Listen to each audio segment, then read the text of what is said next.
wanna be the best in the game, invest in my name, check no restraints, I'm obsessed with the pain. I ingest, I retain, assess and I change, possessed by the thought I'll be free one day from society's restraints. Money, clout and fame, mud, disease, a plague. We all love to hate, have to play the game, have to make a name. All our insecurities are on display. This is war with the enemy, think that it was meant. One more time because I'm not ready yet.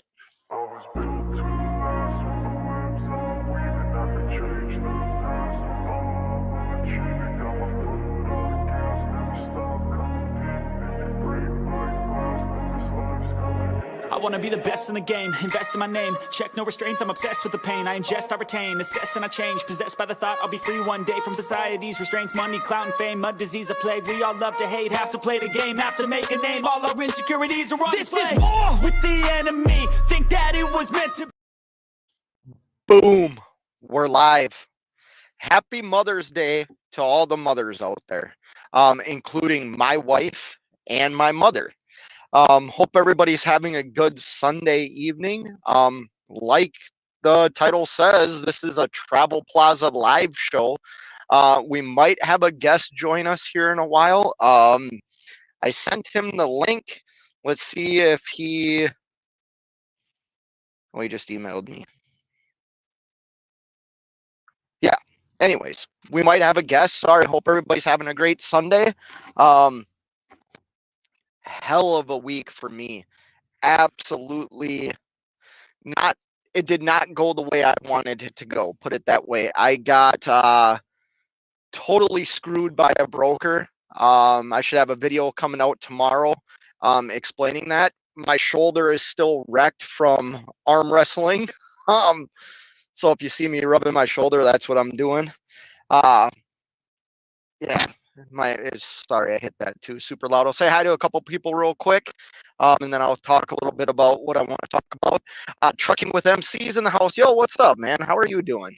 This Trucking Life channel member is in the house saying hey. Appreciate that. Appreciate all the channel members. Barry, channel members in the house saying, what's up, player? We're hanging out today, Barry. Jamie O is in the house saying happy Mother's Day. Yeah, make sure you call your mom today. Big Money Jerome Jones is in the house. What's going on, brother? How are you, man? I'm a mother.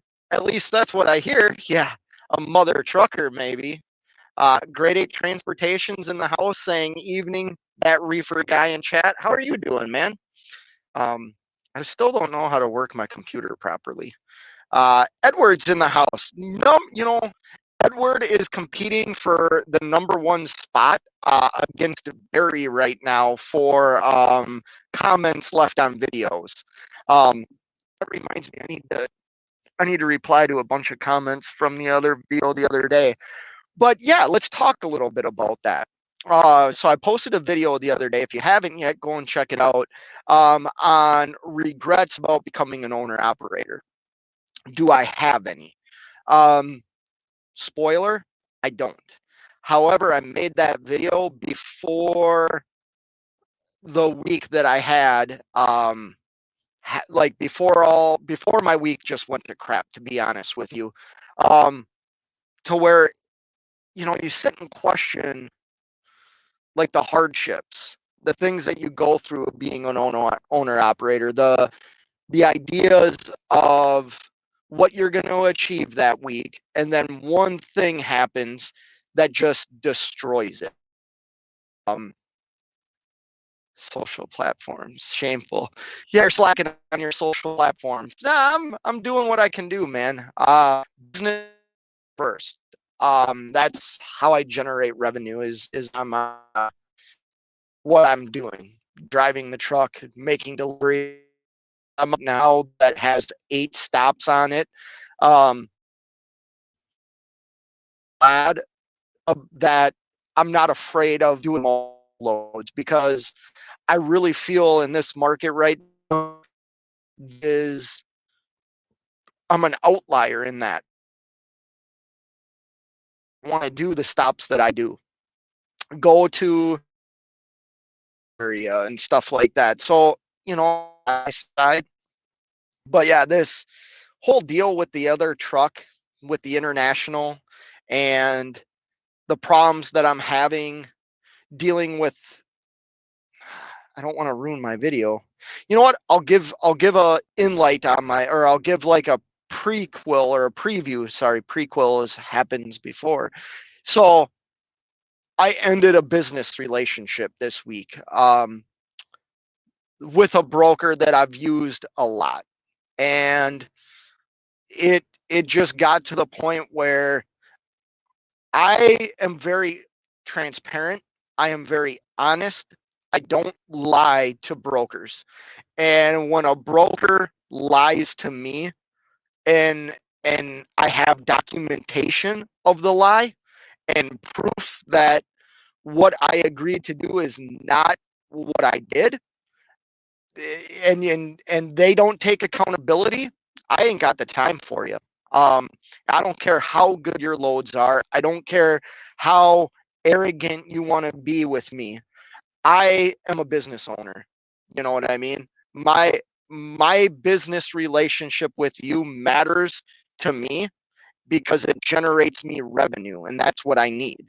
Well, when you can't give me the same business courtesy that I extend to you, you're not worth my time, and you're a freaking piece of crap, to be honest with you. I don't have the time to deal with that.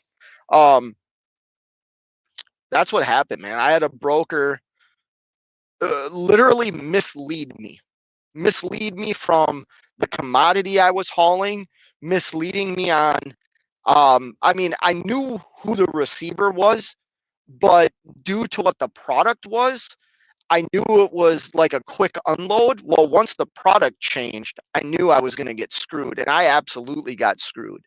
This broker cost me thousands of dollars.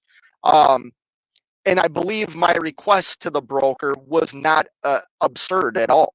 What I was asking for was not crazy. It was very fair, and the fact that they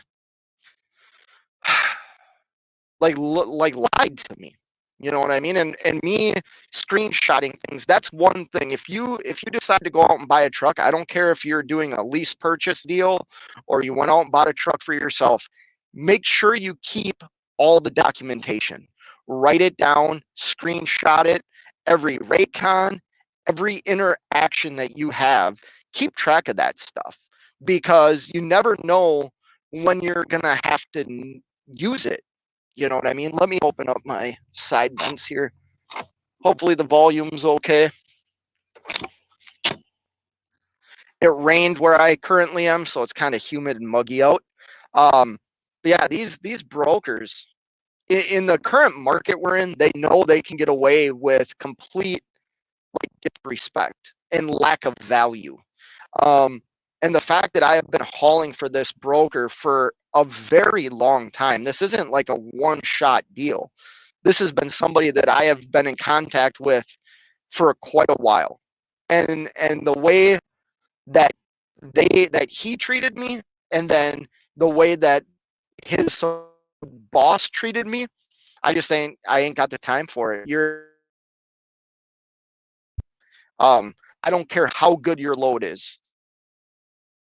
You have broken that relationship in business with me. And that feels good. I was I was contemplating like, well, this is to put up with. No, like, you do not have to be mistreated. You do not have to be literally misled and lied to. Or how much they're willing to pay you, it ain't worth it. Because on the other hand, you're gonna lose out on things that are way more value than load. And I learned that this week.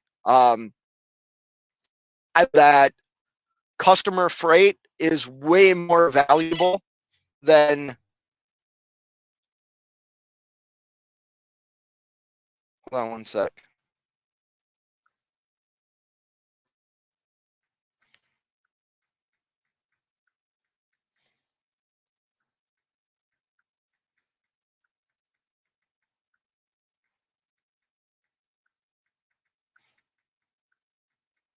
I know, entertaining a guy texting, right? Um, that's our guest. Hopefully, our guest joins us. Um, but yeah, business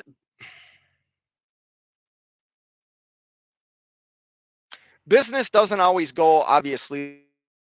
It's cutthroat right now in this industry, which I get and I understand, but I have principles, I have morals, I have values, and part of my business ethics is communication, is being direct and honest while I'm dealing with a customer or a broker. I'm not going to mislead them in any way. If I can't do something, I'm going to let them know I can't do it. And the fact that this one broker, when I say they, I'm not putting every broker under the bus here, but that this broker completely threw his ethics out the window, man, I ain't got time for you. Give me a thumbs up if you're ready. All right, we're going to bring in my special guest. You have seen him before. However, he has got some big things going on right now. If you don't hear, let me go to YouTube real quick. 1 second, guest. Let me go here. His link to his channel, because the YouTube channel, and I want to get it. How do I do this? You go there. We are going to this. I'm afraid. Oh, shoot. How do I do this? Hold on 1 second. Hold on 1 second. There we go. There we go. There we go. Share. All right. I'm back. I am back. I'm going to copy. How do I paste it now? Well, this is going to have to do this. I'm going to bring in my guest. His stream. Yo, can you hear me? Yeah, can you hear me? I can hear you loud and clear. For all you that don't know, this is that Sealcoat company. Give me a. I'm trying to post your link in our computer. Your audio's starting to cut in and out on me. Oh. Is it? Yeah, a little bit. My stream, my internet handle 2 people. Is it out? A little bit, yeah. Well, here, real quick, tell everybody who you are and what you do. Well, I'm Kyle from Zimmerman Sealcoat, and we handle asphalt maintenance needs. If you need something done in your parking lot and you have a blacktop parking lot, whether that is seal coating, crack sealing, line striping, sweeping, patching, any of the above, you go ahead and give us a call. Look us up on Google. We are located in Zimmerman, Minnesota, and if you're looking for the best in the business, you found this guy, so give us a call. and you started a YouTube channel. You posted a video. Yep, we're starting. It's very, very in its infancy. We're going to get some more filming equipment, a little bit better on the editing and everything. But yeah, we're going to be firing down videos left and right before you know it. Okay, I just saw a comment from 7 Seas Transport that says your audio has been bad in and out the whole show. Oh, yep. Shoot. I wanted to talk to you, but maybe this isn't the right time. My internet connection sucks. Yeah, that's fine. So hold on. Barry has a question for you. Channel member Barry says, Mr. Zimmerman, do you repair contract or concrete curbing? He's making fun of me. I am not a cement head, but I do know a few of those guys. So if you need some concrete work done, just in case somebody may run a truck into it or, drive a forklift into it or just any of those kind of things, yeah, we can get it fixed for you. What about an international? What if an international decides to I'm not an international guy. Never have been. Sorry, Scott. I can't do it, buddy. I mean, Mac all the way. You don't You don't like Pete. I mean, whatever. I'll go any of those directions, but international, I just can't do it. you don't like money then. That's what it boils down to. You don't like money. Because it's Cummins. It's Cummins. That's what matters. What matters is under the hood, brother. That's what matters. I know. I hear you. It's just a thing with me, man. I cut my teeth in a Mac, and then I just never went back. There's something about a Mac to me. Always has been. They're built Mac tough for a reason, you know? So. Whoa. Hey, are you worried? Are you aware of flooding going on in Minnesota right now? Yeah, I seen something on the news this morning that they said down by Cortland, Minnesota, there was a mudslide. That's kind of south on Highway 14, right out kind of by Sleepy Eye in New Ulm down there. Oh, okay. Yep. Wow. Yeah. That's what I heard about on the news. Water, the whole town is flooded. Oh, wow. I brought you on tonight because I wanted to talk, because business is starting to really pick up for people that do what you do in Minnesota, correct? Like we're getting into that time of year. Kind of walk us through your day right now. Excuse me. Like what's your day preparing for the seal coat season? Well, every day preparing for the seal coat season is basically getting all the equipment maintained and ready to go, which actually tomorrow morning is first drop of sealer. It is go time tomorrow morning. So we are ready to go. We are juiced up. We are gassed up. We have propane to burn. We are ready to go put some stuff on the ground tomorrow. And so basically tomorrow morning, I'm going to wake up.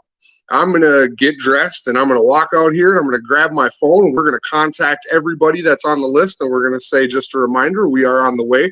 Please turn your sprinklers off. Please remove all the vehicles and all the things off of the driveway, including basketball hoops and all, planter beds and whatever you got sitting on your driveway. Got to have it off. Then from there, I'm going to get in the truck, fire it up, head on up to the gas station, probably grab a pack of smokes, and then it's off to the jobs. From there, we're going to get there, edge some grass, clean up, pick all the weeds, all the vegetation out of all the cracks, do some weed burning, and then fill everything up with hot rubber, put down my sealer, throw up my caution tape and my sign. And then after that, we come back. This is something that nobody else in the industry does. And I was actually talking yesterday with a public works director for a local township around here. And he has confirmed with me, again, I've never had a customer ever tell me that another company comes back and does a quality check on their seal coating work. So that's just something that puts us above the rest right there. If you want to get results that nobody else is getting, you got to do stuff that nobody else is doing. So after the 2 days, we come back, make sure everything's all good, snap my little picture from my website and my Facebook, and then that'll be the end of that job.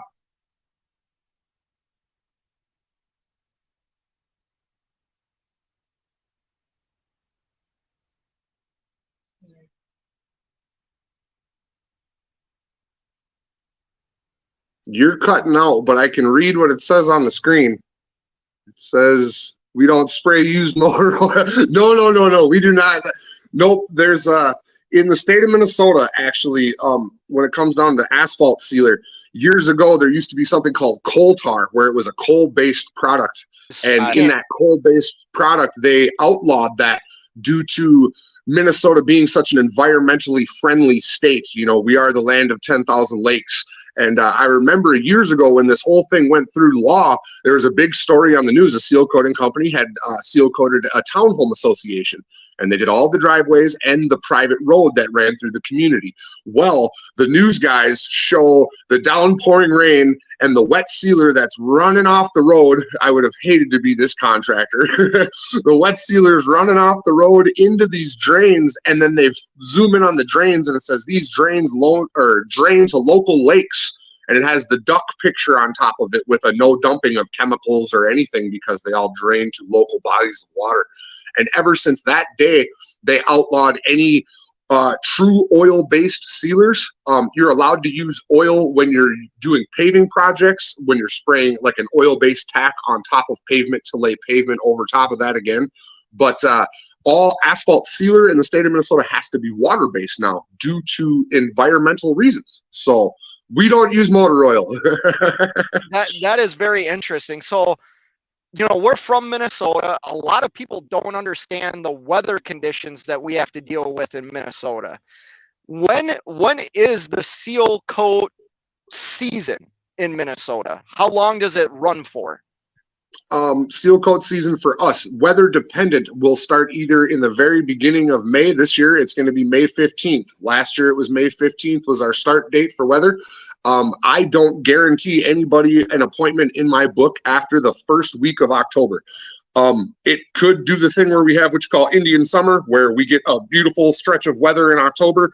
That's all fine and dandy. If we have something like that, we can arrange, you know, getting a project done late. But I don't go anywhere past the first week of October just because of temperature reasons.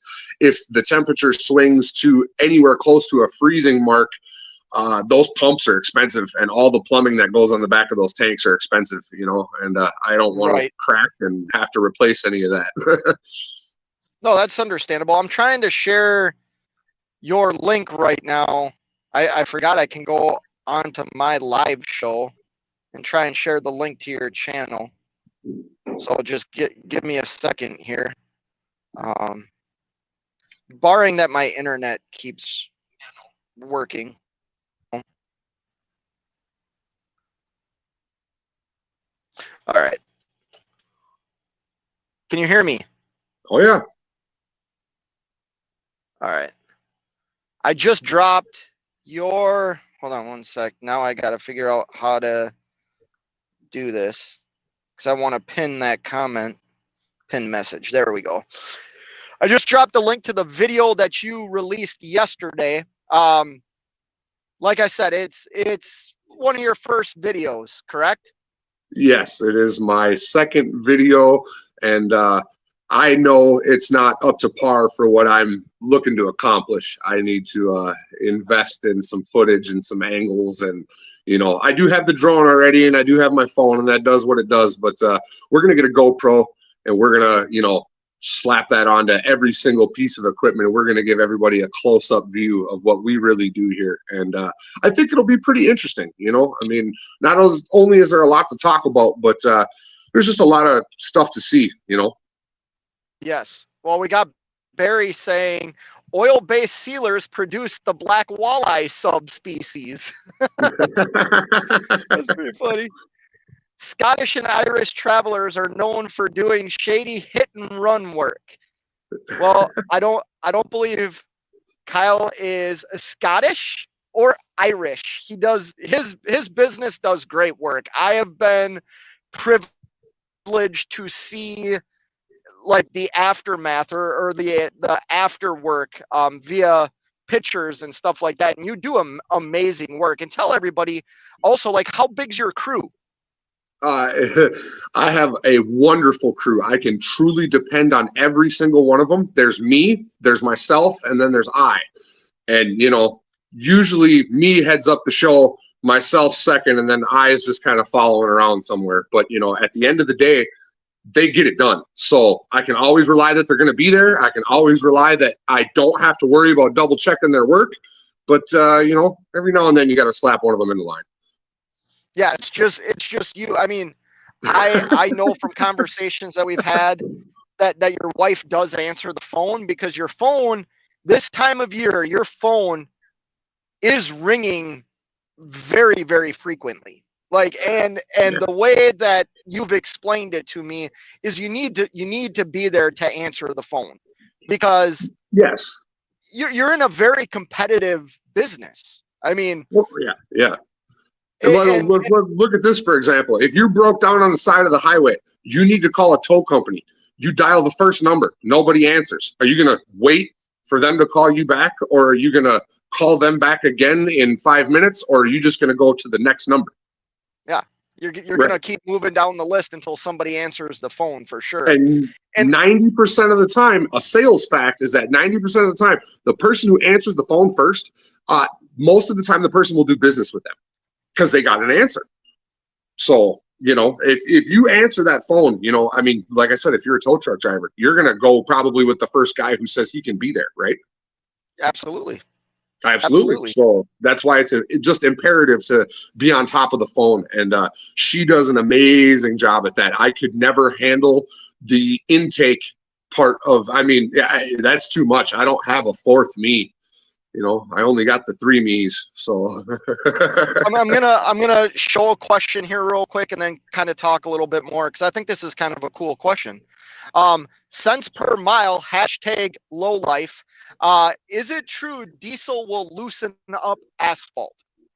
oh, absolutely. It absolutely loosens up asphalt. It eats at the bitumen oils in it and then dissolves it to make a soft spot. So anytime you've ever been at a truck stop and you oops on the parking lot a little bit here or there, that's if it's not concrete in the island, you're going to see deterioration immediately. And that's where a lot of road deterioration comes from. You know, you see a lot of potholes at intersections. One of the reasons for that is people have to stop and wait. They leak fluids right there. You know what I mean? Oh, so it dissolves the oils that are in the asphalt. Is that what you're saying? Yep, that holds it all together. The oils in the asphalt that get cold is what makes it hard. So as soon as you lose that oil material in the process, then it just becomes sand and rock again. And then there it goes. Okay.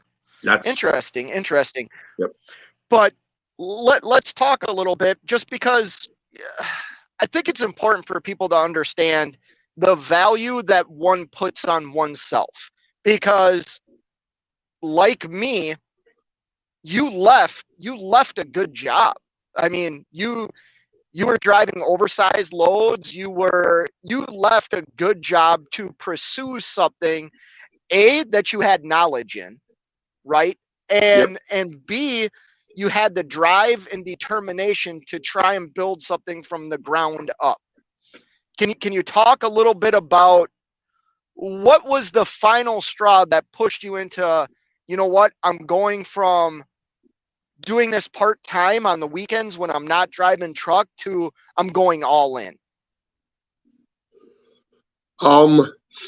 When I said I said to myself, my original investment, other than the original 97 V6 stick shift F-150 that I had, other than that, I originally invested $4,000 into my business. And I said to my wife, we got to make our money back, you know, so we have the rest of the summer up to the fall to make $4,000 doing driveways. And I thought, well, that shouldn't be too bad. And then I started to do, you know, I started to do this number and I'm like, well, that's only however many driveways, even if they're small ones. I only got to do, you know, whatever it was, 20 something driveways or 30 something drive. I forget what the number was. And then I thought to myself, business owner moment, this is brand new. Well, you're not going to profit every dollar. Duh, right? So now my number of driveways I had to accomplish that first summer basically doubled. And I was like, I don't know if I can do it. And then at the end of the first summer, I said, I made half of my yearly income doing it on the side in 3 months.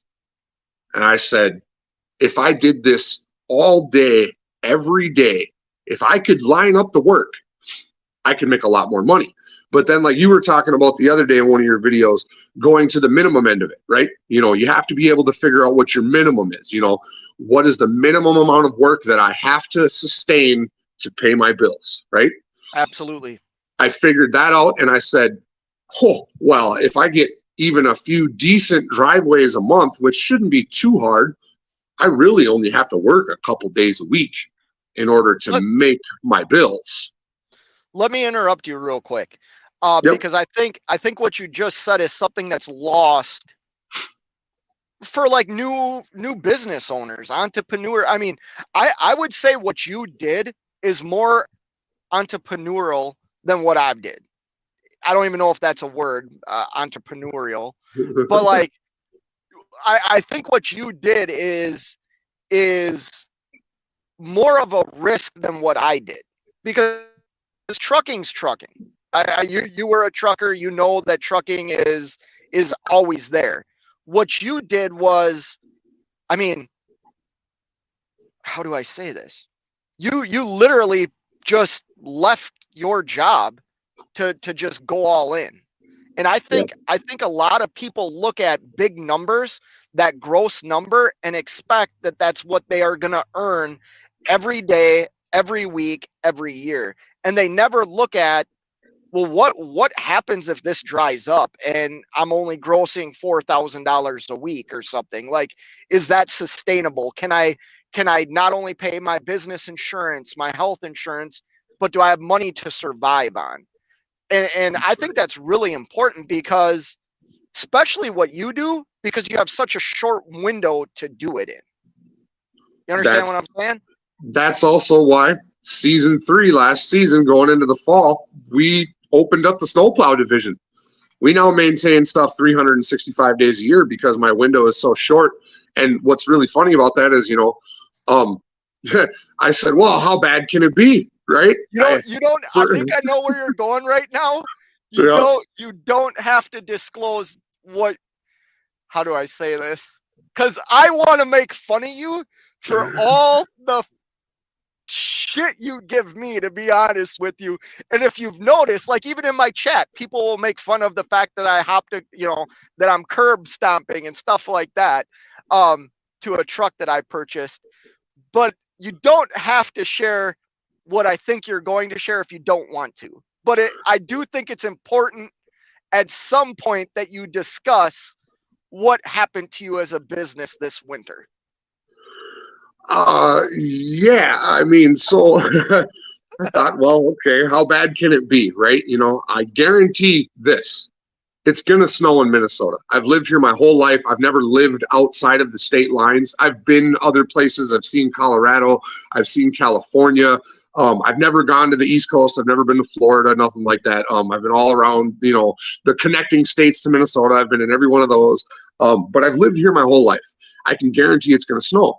And I said, I'm going to open up my service window here doing snow plowing. I almost have just as many calendar months to do that as I do to seal coat. So I said, let's do it. So I did it.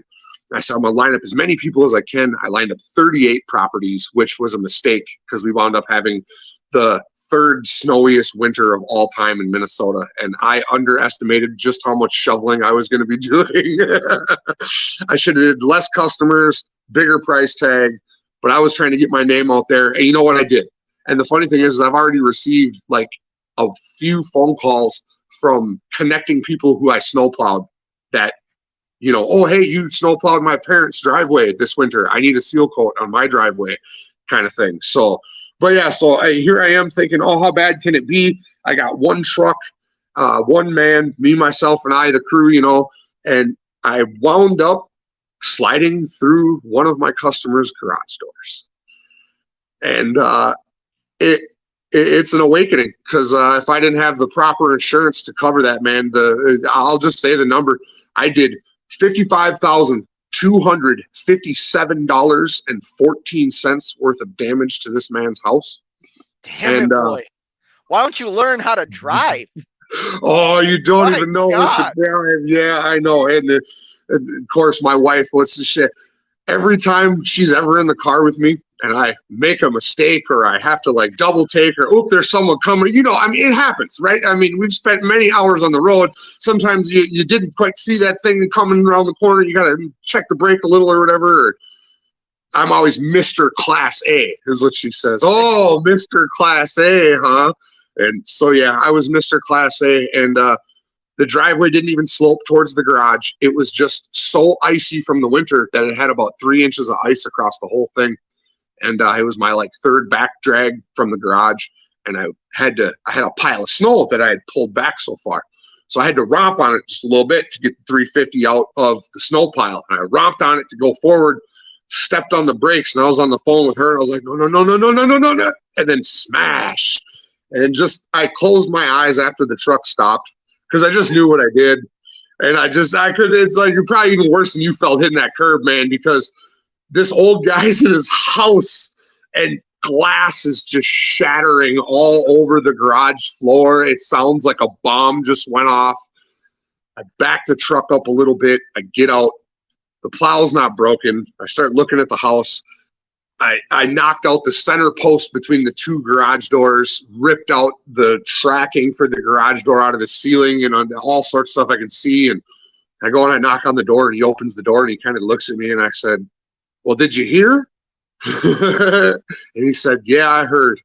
And I said, I don't know what we're going to do about this quite right now, but let me help you do whatever. And we go out in the garage and we're looking around and we try to get the garage door open. And he's like, I got to get my truck out.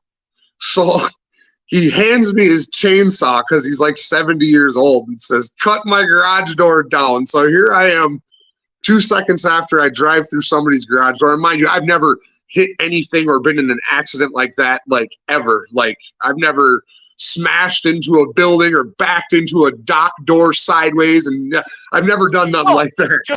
Just put trailer tires in a ditch and need a tow truck at 3:30 in the morning. I did do that. Yes. I know you did. I turned too sharp. With you.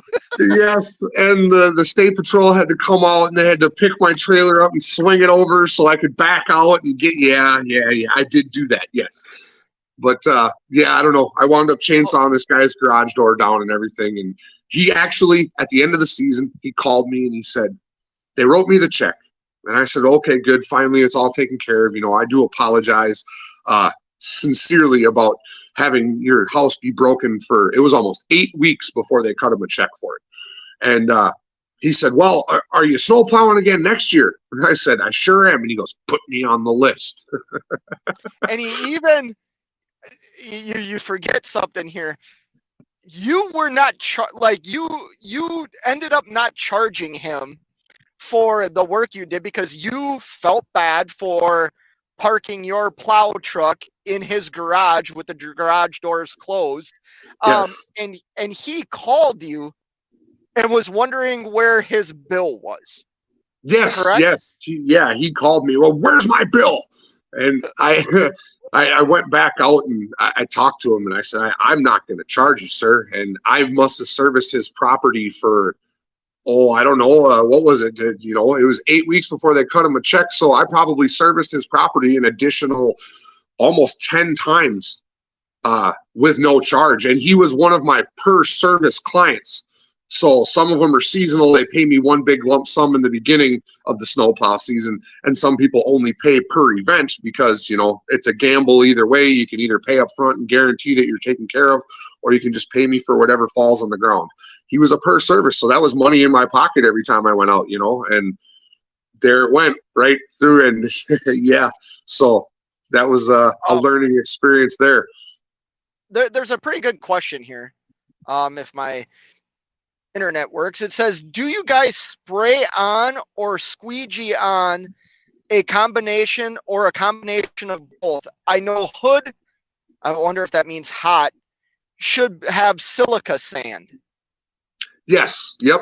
No, we do a combination of two. Technically, you can call it squeegeeing, but I don't use a rubber squeegee. I use a brush. I just prefer the application. When you run a rubber squeegee over pavement, you can wind up pulling the silica sand out of the mix because you're too close to the pavement and you're not leaving enough behind, in a sense of a term, kind of like a Zamboni would sheet a piece of ice.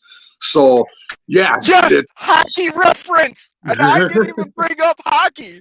That's hockey right. Hockey reference. There you go. Right. We live in the state of Minnesota, and I'll say this: after when I worked at the big commercial company, we used to run squeegee machines, and it's basically a Zamboni for sealer, and them things are fun, man. I'll tell you what, they are fun to drive when you get good at it, and I'd love to run a Zamboni someday. That'd be fun. It wasn't hot. It was good sealer should have silica sand. And I know that you pick up, well, talk about, wait a minute here, because I think there's a topic that I kind of overlooked that I think is important for people to hear. Where you live, you took on like a big company, meaning, yep. Don't mention other companies' names or anything like that, but you took on a big company in the business that you're doing that's in your neighborhood, correct? Or like in your region. And talk a little bit about how important it is. Like you said, you're the only one in the industry that goes back to the job site.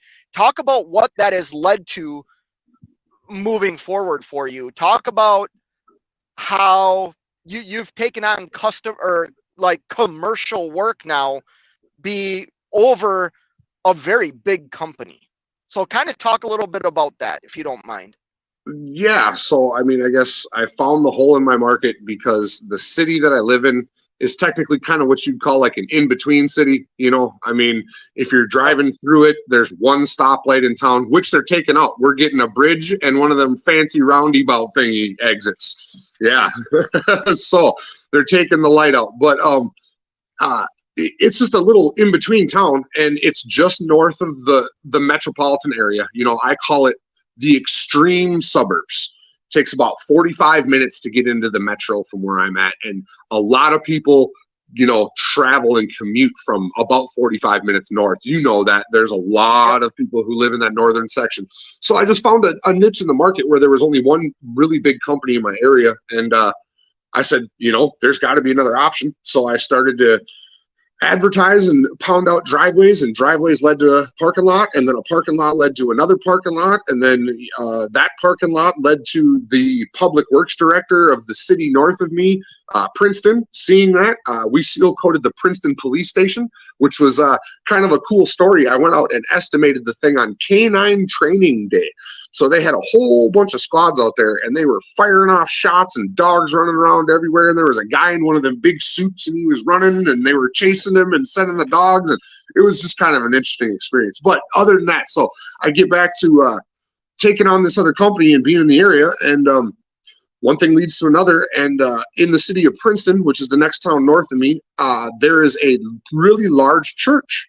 And in this church, it's one of the biggest pieces of pavement in the city. The company I took on originally paved that lot in, then they overlaid the lot and extended it and made it bigger and added on another section.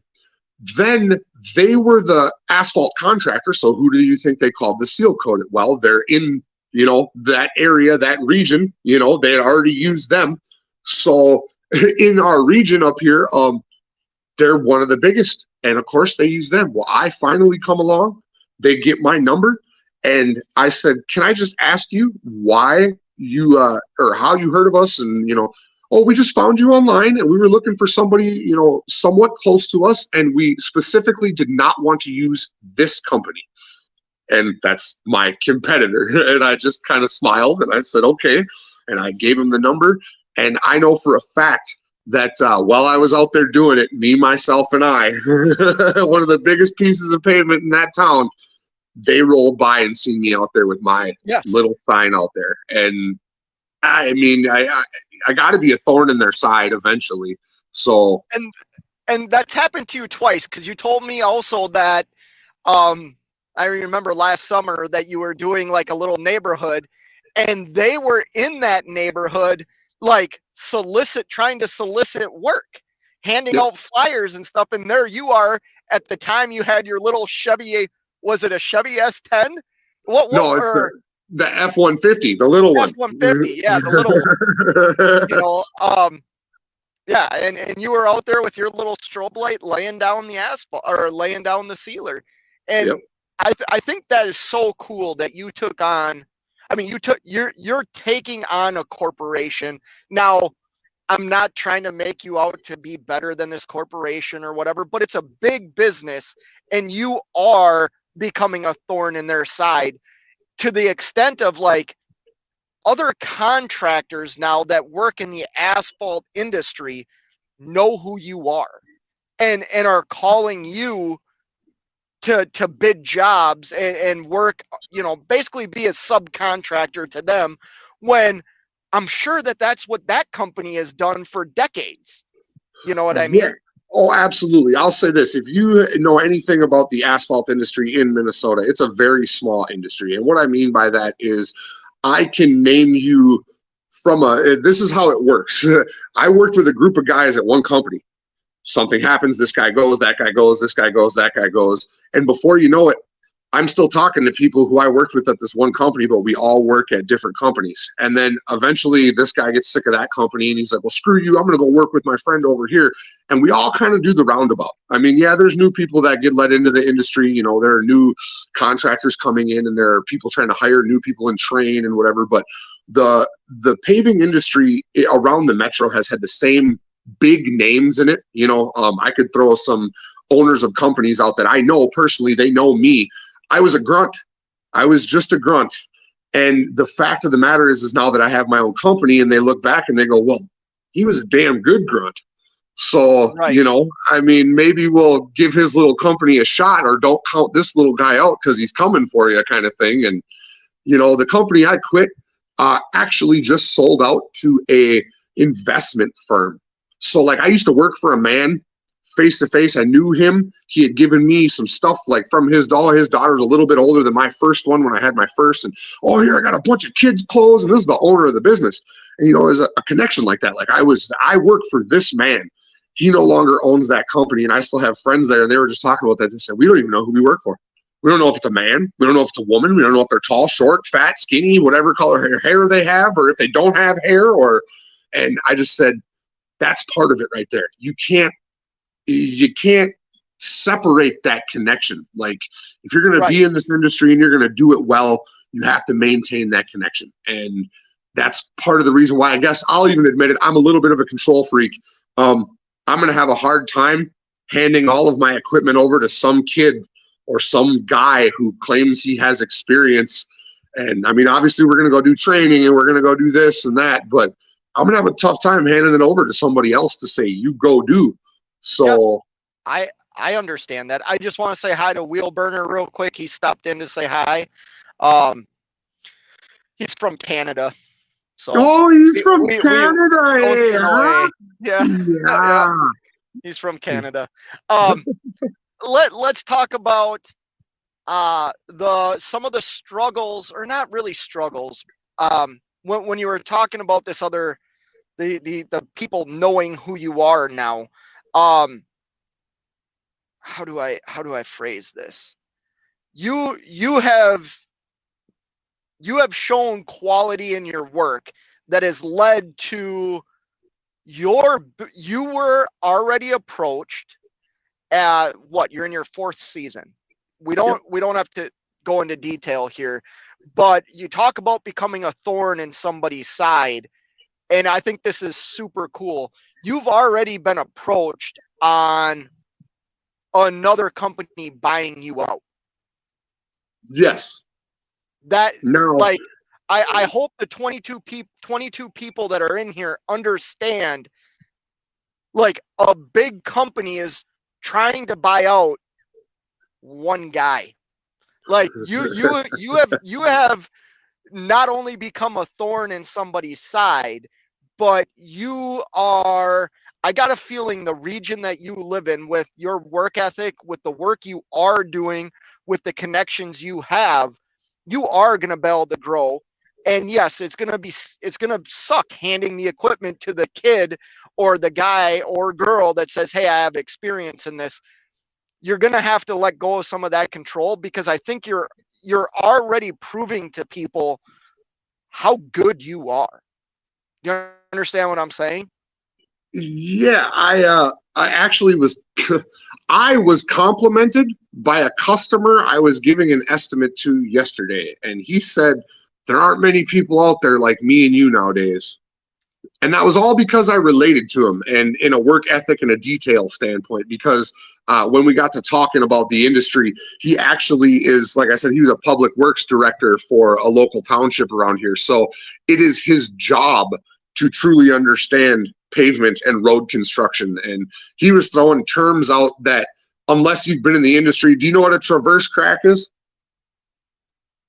Are you talking to me? Is that made by Chevy? What's a traverse crack? Do you know? Isn't that an SUV made by Chevrolet? Well, it's not. So no, how the hell should I know what that is? Okay, so a traverse crack is when you drive down the road and every crack you feels like you're driving into a mini dip. It does this, and it's like dum, dum, dum, dum, dum, dum, dum, dum, dum. That's a traverse crack, and they are very hard to deal with. And there's a special product that they use called mastic, and he broke out the long word for it, which I, off the top of my head, because I'm not as involved with mastic, I don't even know the full name. It's like polymodified some kind of other rubber, blah, blah, blah. It's like a long word. And he was like, so do you do any of that work? And I was like, mastic? And he's like, yeah. He had me on a term. And I was like, that's how I know this guy knows his stuff. But he complimented me on that and said, there's not many people out there like you. And we were talking about doing some county roads. And that's a big step for my little business, And he was like, can you do it? And I said, it all boils down to time. I said, you can buy a big company and they'll be in and out of here in a couple days. I said, or you can buy someone like me who's going to take a couple weeks, but you're going to get that quality from my time, if that makes sense. I'm not going to spend a couple weeks on it and not have it be done right. Right. And Barry leaves a good comment. Barry left a comment earlier too that he subscribed to your channel, so now he's gonna, I think it was like, harass you also. Barry's great. He's very funny. But he says if you can't beat them, buy them. That's how business gets done. Yeah, I do agree with that. But also, I think I'm glad you, like, I know why they were trying to buy you out. You know what I mean? We don't. Let's not dive into that. But I think it was the right business move not to sell. I really do. Because to be frank, and I know I'm your I know we're friends. So I probably have, I'm not bipartisan. Like you're my friend. So I want you to succeed. But I think you're going to succeed, and I think you're only going to grow. You know what I mean? I really believe that. You know what I mean? And I look at your work ethic, and I look at the things that you've already accomplished, and I know things are a struggle too. Let's talk about that a little bit, because in trucking right now, there's a lot of people that are struggling, right? Yep. That the market has gone down a little bit. We're dealing with brokers that if you don't have customer freight and you're solely working on the spot market, it's very tough right now. Let's talk a little bit about the struggles of being a small business owner. That is limited. Like you extended your business to work in the winter time. I think that was awesome. But talk about that a little bit. Like, it's not easy, is it? I mean, we could throw out gaudy numbers. We both could throw out gaudy numbers, but getting to that gaudy number is not easy, is it? No, not by any means. I mean, I've gone back and forth in my head about, whether I want to own a multi-million-dollar paving company business, or whether I want to just keep it small and local enough to where if I just go out and do parking lots and driveways by myself for the next however long, can I feed my family, sustain, and have my quality time? But then again, doing all the work kind of cuts into quality time. But I mean, I guess if you want to talk struggles, I mean, the struggle is real every single day. One of my biggest struggles is just never knowing. Like you said, the freight market right now is down. I don't know what's going to call. And when I quit my job that first time, I had no idea what was going to call. And that was the most scary, but at the same time, almost the most exhilarating thing, I did, like, in a professional standpoint, I'm going to say, I know I have bills. I know I have a mortgage. I know I have 4 children who expect breakfast, lunch, and dinner, and they want snacks too, man. They want fruit snacks and all the works, Hey, so real quick, I believe Speedway down the road sells Trojans. I'm just saying. hey, no. I just want to say hi to Call Me Cooley. This is a guy I watch. He is a carrier. Thanks for stopping in here. Call Me Cooley. I appreciate that. Anyway, sorry to interrupt you. No, that's all right. But yeah, I walked away from that job, and I mean, I knew when I was going into it. I knew when I was going into it that the worst thing that's going to happen is I'm going to have bills that are going to stack up for a couple of months. people are going to start to call me like, oh, you haven't paid your bill. You haven't paid your bill. Okay, well, I've never not paid my bill. So pretty sure the first time I've not paid my bill, it'll slide for the first month, I figured, right? And same with the mortgage. I didn't know if I was going to make the mortgage or not, but I know they're not going to foreclose on me and take my house for up to 4 months. Not to say that I want to push it that far, but I took that gamble and I said, I have to make X amount of dollars by this day, or I have to schedule all of this work on the weekends and go back to trucking and get a job again. And that's what it was. So I had my license and that flawless record to fall back on. So I was nervous to quit, but I was more excited about, can I make more? Can I prove myself that I can do this and make more? Yeah, no, and I think that's a drive that a lot of us have, because on paper, maybe this is different for you. On paper, and when I say paper, I'm talking about, like when I go and do my taxes, you're a business, you have, we itemize so much and try, we pay our fair share of taxes, not a penny more than what the government requires. At least that's me. I'm not going to pay a penny more than what the government requires.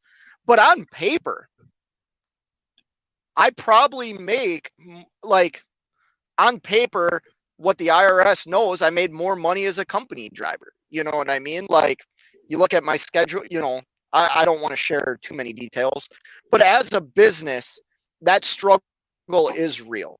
You know what I mean? Because yes. I know that you have a lot of expenses in your materials. I have a lot of overhead expenses in breaking my trucks because I don't know how to drive properly. You know what I mean? That's a joke, but I've replaced things on my trailer, things on my truck that the prices are just astronomical, where it's like, holy cow, I have the money, I have the savings, but it's also that, oh crap moment. You know what I mean? Where it's like, how do I say this? You need to live within your means, even with those huge gaudy numbers, because the struggle can sustain. Like, you don't have to feel the struggle as much if you're disciplined. Do you agree with that? Yes. It's a tough thing, man, because like I know the fine details of how you got started in being an owner operator. I know what you went through. Me and you talked on the phone a lot back then, when you were initially setting up, and every other thing that me and you would do when we were both starting our businesses the first season, in that first year for me or whatever, in that first year for you. Those big exciting moments, we would call each other back and forth. And, like I'd call some of my other truck driver friends and be like, dude, I just, I sold a really good parking lot. And they'd be like, cool. And then it's like, but I could call you and be like, dude, I sold a rig. You'd be like, oh, great, man. And it's like, unless you're striving for that, it's hard to understand that. And, I don't know. I know what you went through and I know what I went through, but then again, it is two different industries, and we struggle with two completely different sets of problems. Absolutely. It just truly is two absolutely different sets of problems. So my business, it's a service-based business, and unless you have the equipment to provide that service, you won't get jobs. You can't sub everything out, right? So this is great. You just brought up being service, and look at the there's two comments that I'm going to bring up right now that consider this. Do you consider yourself an all-weather service sealer, painting, snow plowing, landscaping? It should be. Well, I was going to say chainsawing, demolition. The list can go on and on. Yeah, we do seal coating, we do snow plowing, we do demolition on garage doors. We don't do big demolition, just garage doors. We're real comfortable with those. Yeah. Painting your lawn. Yeah, painting your lawn. That's a thing.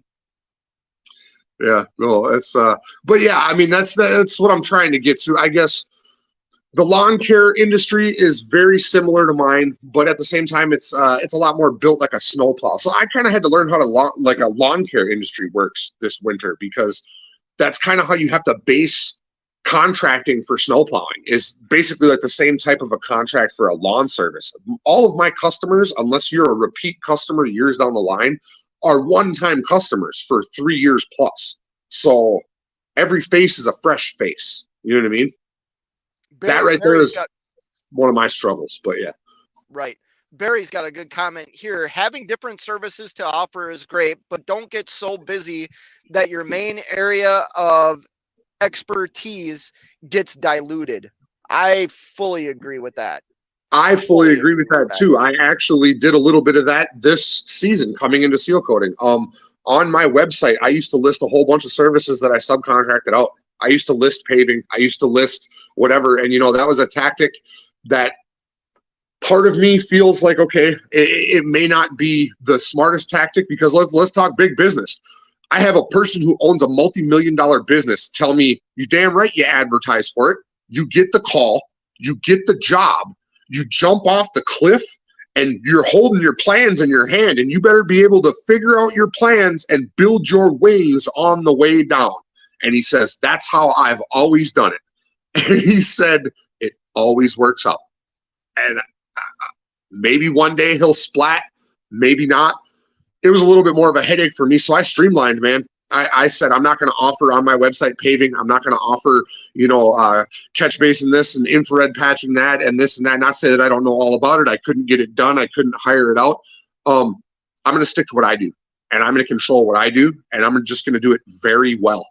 And even if it's on a small scale, it's like a brewery, man. People don't always want to drink Bud Light or whatever. They want to go and have one of them craft beers from the local guy down the block, like. So here's the great thing about like my small little channel, right? Like I know 7C's Transport, if he's still in here, he does tanker work locally down in the Carolinas. There's other people that have like specialty stuff they do, but then you look at somebody like me, right? And there's people that have criticized certain things I do because I don't hit all like the lower 48 states. I specialize in like 2 lanes and run freight that I deem worthy for me to haul, right? Like it's good revenue freight, it's customer freight, it's driving to areas other people don't want to go to, it's having 8 loads on my trailer. I have to deliver 8 stops in the next 2 days, right? Like that is a big undertaking. It really is. You're not stopping to go use the bathroom. You know what I mean? Like it's that crazy of a schedule, so, but that's what I thrive in, and that's what I am very good in. So that's what I'm going to continue to do until it gets to a point where it's not profitable for me to do. You know what I mean? Your expertise is actually like laying down the seal. You know what I mean? Like you're very good at, even though you know how to do it all, you know how to do it all. You know how to operate every piece of equipment. You know what I mean? I know that about you. And I'm hoping someday you get to the point where like an investment from somebody on the outside can get you to where I know you're eventually going to be. But you specialize in one thing right now. And if you build on that one thing, I think you'll continue to grow. Do you agree with that or no? Yeah, absolutely. And that's, I guess been one of the struggles, man, is being so small, starting out the way that I did with the 1 truck and the 5-gallon bucket and the broom. These first couple of years have been ghetto. So ghetto. Hey, if you go on YouTube right now and you search it, I guarantee you find a guy who dumps a bucket on a driveway and has a broom or a squeegee, guaranteed. And that's just how I started. So, but every year, I know that there's a style of work I need to do. I know there's an amount of work I need to do after I quit my job and kind of realize, if I need to do this full time, I need to make sure that we're reliable, and that was the process of doubling down. Season 4, we're finally getting to the point where my wife said, no more equipment. And I actually talked her into buying our own line striper. We're not going to sub that out anymore either. You're gonna do that yourself now? Yep, we're going to do that ourselves now. Sometime this season, we're going to purchase our own line striper. We're going to do that in-house too, and that's has to do with some warranty work, man. I have to go out and I have to put down, I don't know, probably somewhere in the neighborhood of $1,000 worth of product for free on a job that I did at the bitter end of the year last year. And the guy called me and said, the lines came off and some of the sealer came off and, this, that, and the other. And well, winds up in the areas that it came off. I can't just cover here and there and here and there. It's so speckled in spaces that I'm redoing basically his entire parking lot at no cost. And that's one of the other kind of struggles. You got to stand behind your work. The first time I tell a customer, no, I won't redo your driveway, that'll be the beginning of the end for it, because then it just starts out being more comfortable for me to say. And then you start not to care about what people say because, well, my phone's going to ring anyway. Right. And they're only first time clients anyway. Right. But at the same time, you can't treat it like that. You can't. Right. You have to do the right thing every single time. So I took $1,000 kick in the shorts this spring when my phone rang. And then not long after that, one of my biggest clients who has multi-lots called me and said, I have problems with what we did last year out here. Look at this. And guess what? There was another kick in the shorts. But then you get a call for another parking lot that wants you to do it. And it's like, okay, so you got to take the good with the bad, right? You hit the curb with the international, you got to jump in the Mac and keep going, right? I mean, you just got to go, right? You don't even want to know that story, bro. Like, no, like I've made 2 payments on that damn truck and it hasn't earned any revenue. Since I've owned that truck, it's generated revenue for like 1 month. So let me ask you a question then. Absolutely ridiculous. True numbers on that truck. If you ran it, are you in the red on that truck or in the black on that truck? If I ran it? Like, well, right now? I know I'm saying, like, for what you've ran it up to the point where it's broken and how much money you've spent on it, are you in the red or in the black on that truck? Oh, I'm in the black on that truck. You're in the black on that truck? Still, yeah. That 1 month, I mean, I'm throwing out a number. I would have to go back and look. I think in the 1 month that I ran it, I average about 20 to gross revenue. You know what I mean? Like, yep. $20,000 to $25,000 a month in gross revenue to me. And if I take out the expenses of the truck, let's say in that month my net ended up being like $12,000. I'm still 7. It's getting close. It's getting close. Yeah. Okay. Within get that thing moving, man. Few thousand dollars. Yep. Yeah. No, I hear that, and I guess equipment. That's a whole other thing. Let me be clear about that. That truck's in a shop right now. The insurance on it is like basically storage insurance. You know what I mean? I don't have to carry the full bobtail insurance on it because the truck's not on the road. It's basically replacement insurance. So that costs me like, $20 a month, $25 a month. Like, it's not, that truck's really not costing me anything right now. You know what I mean? Except in, well, right now the insurance companies, I think, going to take care of everything else. So right now it's not, that truck's not costing me anything. It's just, I spend more money in this truck. That truck's more fuel efficient. That this truck costs me more to operate than the other truck. Oh yeah. But no, I'm not, Barry. It's not in the red yet. It will be soon. But that's the thing. Like, it's not just the truck in the red. It's the revenue. I mean, when I first broke down and had the leaf springs replaced, like, I'm not going to pretend that every month I make money. There's months my business is in the red, multiple months that my business is in the red. the reason it doesn't bother me, and you can call me a freaking whatever, like I'm very good with my money. You know what I mean? So like if my business is in the red for 3 months, I know it's going to come out of that. You know what I mean? And I'll be earning revenue again, but I'm good with my money and I don't need a lot of money to live. So if my business is in the red for a quarter, it doesn't hurt me. You know what I mean? Right. Now, is that sustainable for years? No, it's not. But, you know, there's something to say for, you know, if I need another truck, I can go buy another truck. You know what I mean? Yeah. And I'm not being egotistical there. It's just I've been good with the money that I have generated. You know, kind of like you saying you're buying other equipment. You know, you didn't buy your boat, you didn't buy another camper. You know what I mean? You bought a striper.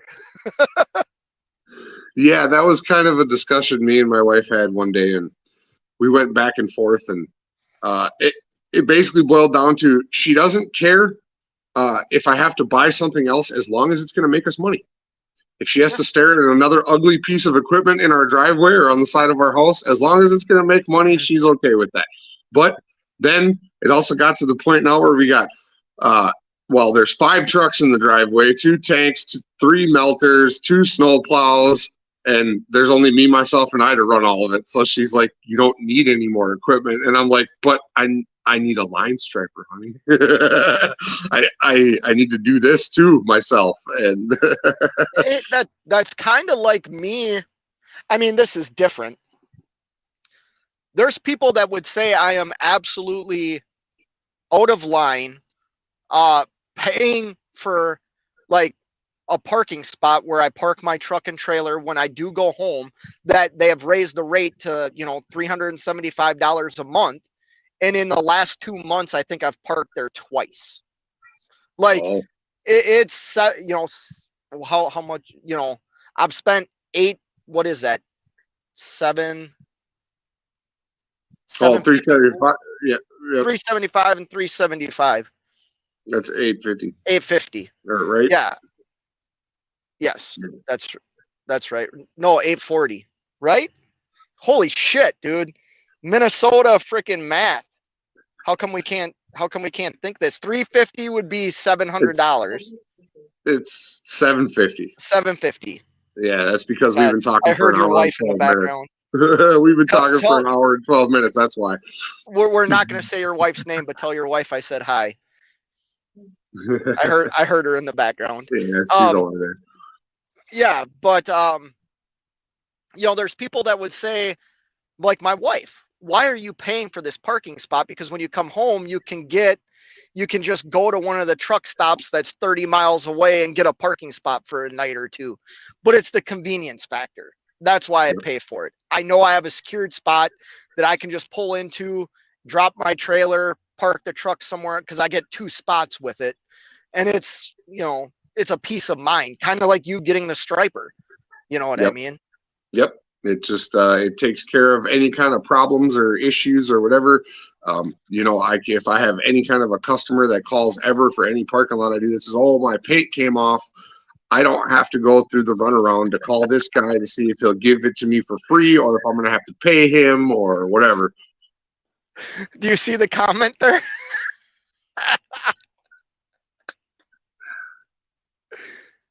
Do you see? Oh, yeah. Sorry, it's little on my screen. I was trying to read it there. You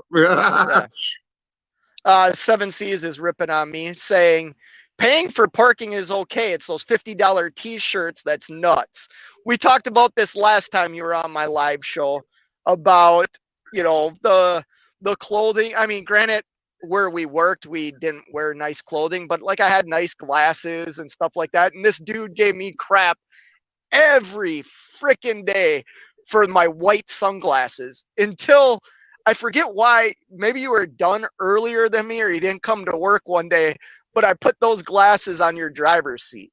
Yeah, that was a funny day, man. I pulled into the landfill looking like you. I was like, man, can I get any more cool? Yeah, no, badass. But let's see, what else should we talk about? It's been a while, or like we've been going for a while, and I'm getting kind of tired. You got a busy. Oh, let's talk about that. Let's talk about your work schedule, because a lot of us that are in this chat are truck drivers. Some of us are local guys, owner operators that are local, home every night. Other guys and girls are over the road drivers. Joke is I take time off.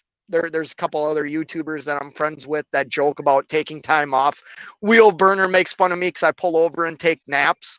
But I work a lot. Like, you talk about your work schedule, because you shared with me the other day the next day you have off is quite a ways away. Yeah, we're starting tomorrow, and I know for a fact that it will rain in these next 3 weeks, but I think my next day off is like scheduled like June 7th. That's without a day off. I mean, at all. Like, it is go time, and it's not going to stop. And then so if it rains, I got to schedule people into any vacant spot on the weekend, which I know they'll fill up. That's just how it's going to go. So any rain day is going to be scheduled for estimates and getting extra material.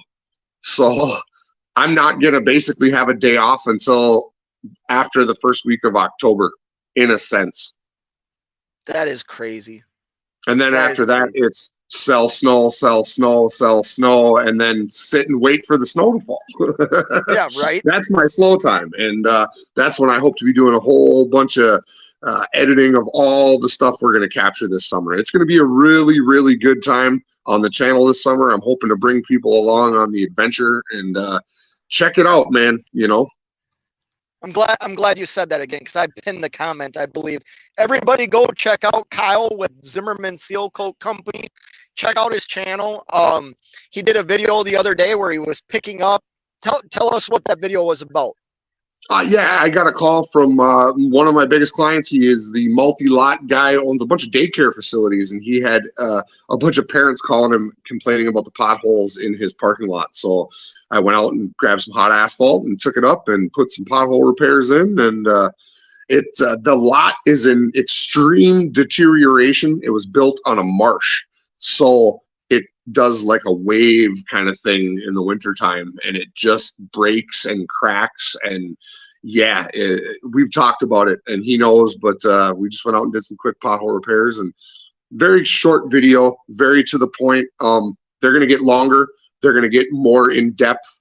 We're going to show more of the process. You know, hopefully eventually we'll be able to answer questions that people truly have about the process, and I don't feel like I'm just saying the same things over and over again. Oh, no, I think it's interesting.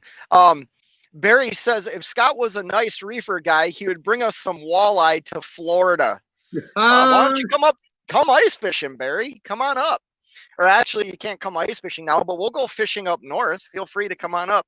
Doc Holiday says, tired. You're just sitting there. Man, I drove from Ohio here to wait a minute. Isn't that all you truck drivers do? Is just sit there? Oh, Jesus. Here we go. Okay, I heard it too. I used to be a driver. Come on. Here we go. God. I don't even know how to come back at you. Here's the fucked up thing. And I just cursed. Like, I get shit every fucking day, bro. I do not expect it from you anymore. Okay? Let's be freaking clear about this. Right. Yeah, I'm too naive, I'm way too naive, and I don't have good comebacks when people rip on me, because I feel like if I come back at them and say, okay, Crusher, like garage stomper, all that stuff, that I'm gonna hurt your feelings. I can say I can run into curbs and destroy a truck that costs me X. Well, I can't say that right now, because my damage to my truck is more than the $55,000 of damage to a garage you did because you don't know where the brake pedal is. But reefer dudes are lazy. Oh, come on, 7Cs. We're far from lazy. You don't see reefer trucks at the frickin' come on now, step decks and flatbeds, you know. Get out there, throw them straps. Let's go, boys. You know what I mean? Lazy reefer guys. Shut the door and push the button. Oh my God. I am gonna. If I knew I could kick your ass, I would kick your ass. But I don't think I You can. gotta throw them chains. Come on now, Scott. You couldn't even drag those chains I used to carry. Come on now. What? Half inch, Bro, baby. Half inch. bro, Big stuff. do Big machines. What's going do on? you remember who taught you how to drive a truck off road? And you couldn't even do that properly. You're blowing steer tires in an area that shouldn't happen.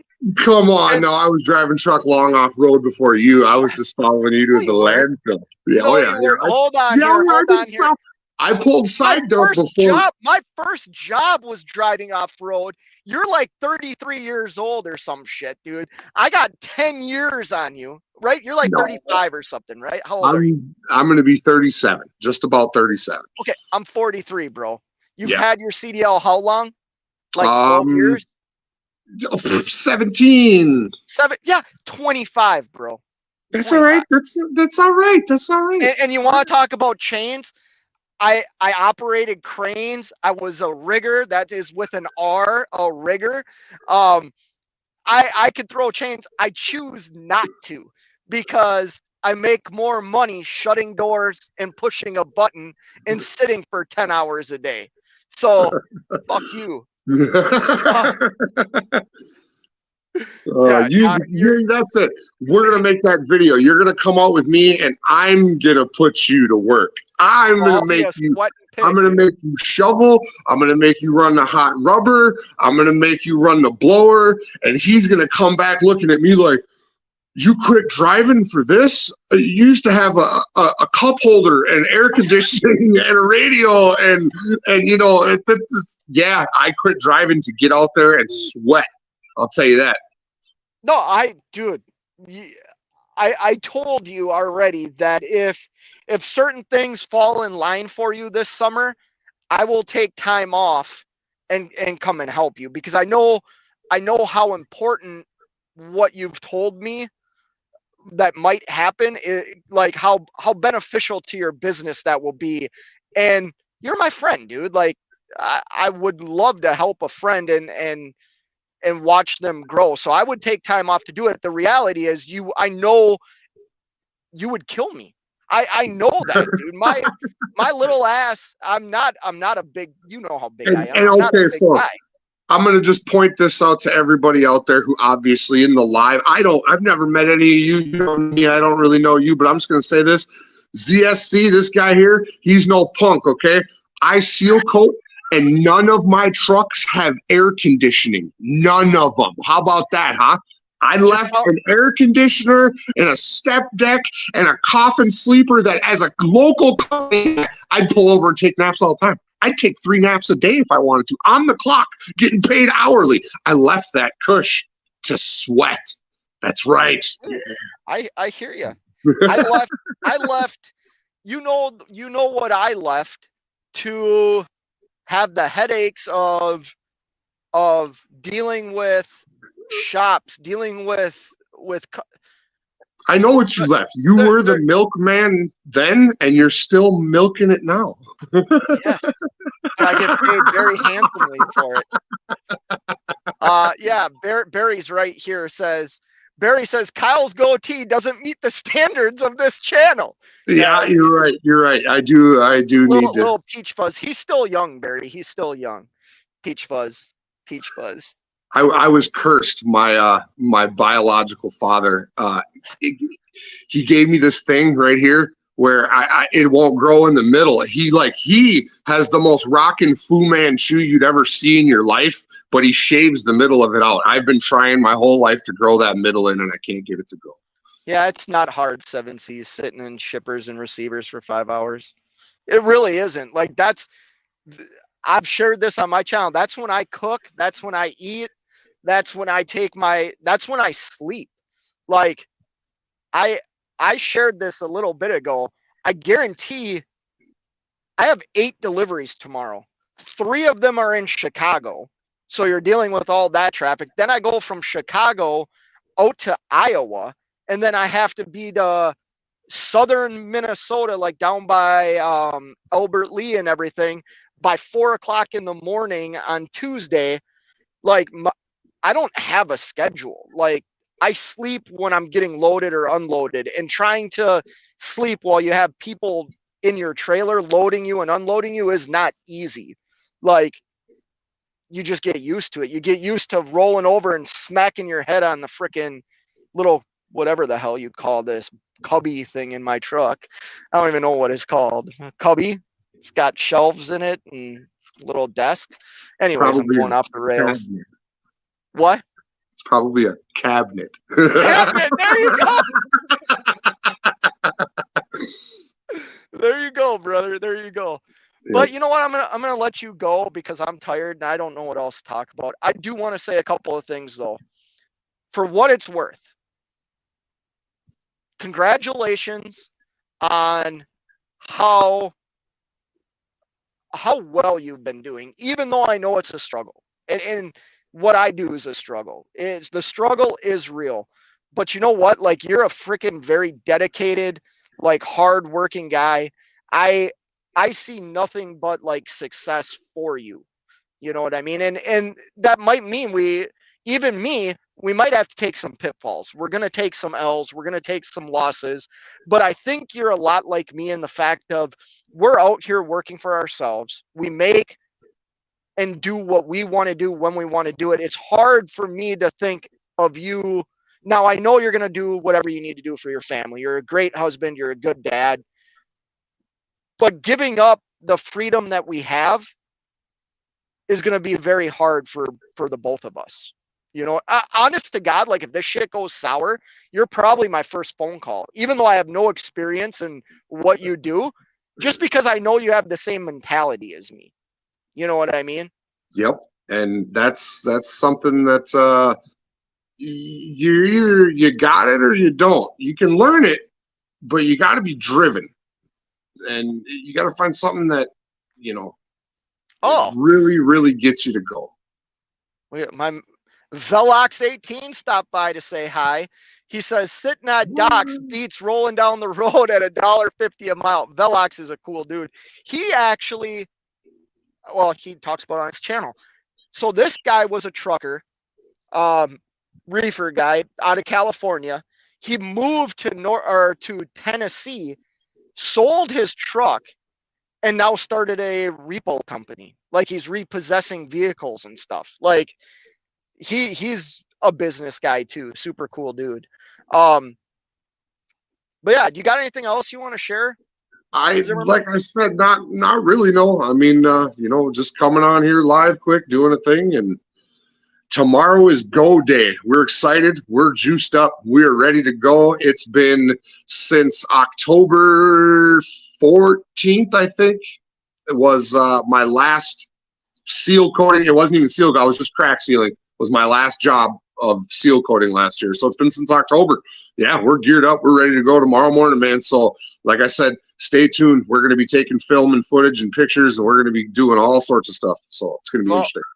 You know what, Kyle? I cannot wish you anything but luck, man. And keep me updated. I mean, we still talk. We don't talk like we used to because we're both busy. But keep us updated. Drop videos on your channel, even if it's a 5-minute video right now. I would like everybody to go and check out Zimmerman Sealcoat. He's got a drone. He's got some great photos. But yeah, man, good luck to you, brother. I wish you too. Success. And I guess just keep your eye open for curbs, and I'll watch out for garage doors. Yeah, right. All right. Take it easy, brother. Later. Well, that was my friend Kyle with Zimmerman Sealcoat Company. As you can see, he harasses me as well.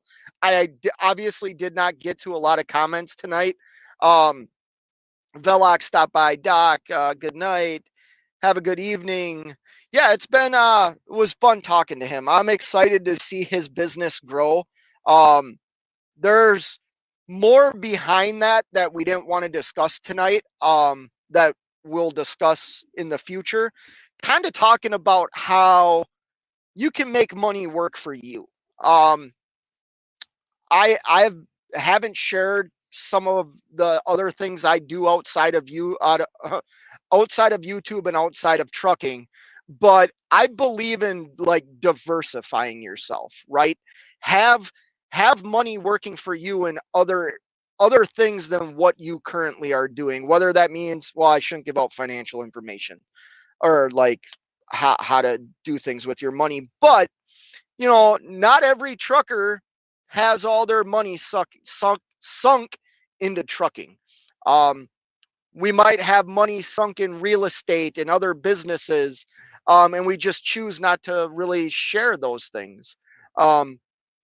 But yeah, real quick, what's the update on the international? Man, I ain't got no update for you.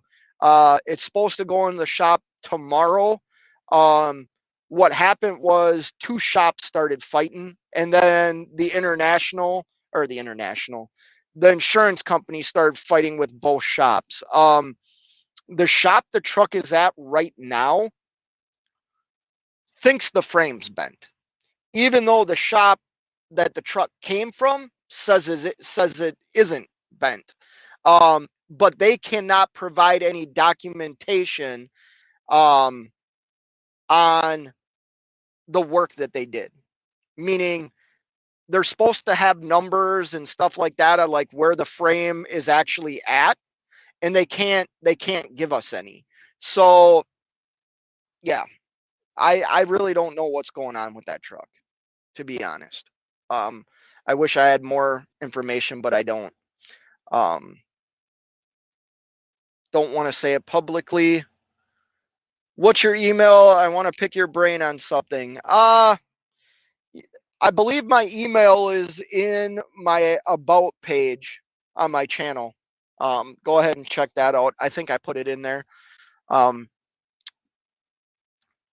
yeah, I don't know, guys. I'm freaking tired. I'm gonna go to bed. I hope everybody has a great night.